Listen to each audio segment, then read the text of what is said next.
rarement une cavale n'aura été aussi courte. 24 heures seulement après son évasion, ce fugitif de 32 ans a été interpellé ici, dans ce bar situé à B, en Saône-et-Loire. Arrestation discrète et en douceur au milieu des clients par les hommes d'élite de la BRI. Le gérant des lieux n'en revient toujours pas.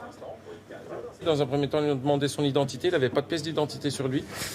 Ils lui ont demandé son téléphone. Il a donné son téléphone sans problème. Il a fait le code. Et à ce moment-là, ils ont vu que c'était bel et bien la personne recherchée.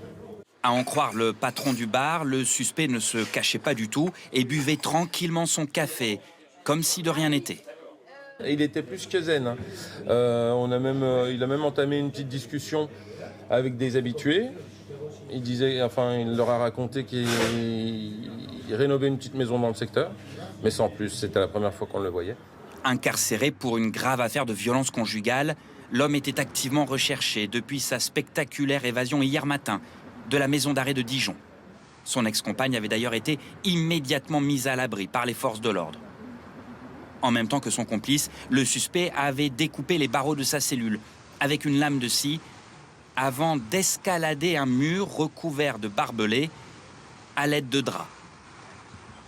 D'après nos informations, les enquêteurs ont pu rapidement le localiser à l'aide de caméras de vidéosurveillance et surtout de son téléphone portable qu'il avait en détention et qu'il avait cru bon d'utiliser pendant sa cavale.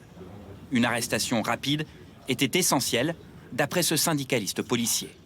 Mais vraiment, il y a cette volonté de retrouver ces personnes au plus vite et de pas les laisser aller dans la nature comme ça, parce que on sait que le temps dans ce type d'affaires peut être tout admis. Son complice de 19 ans, poursuivi pour une tentative d'assassinat, est lui toujours en fuite. Des dizaines d'enquêteurs sont mobilisés pour le retrouver.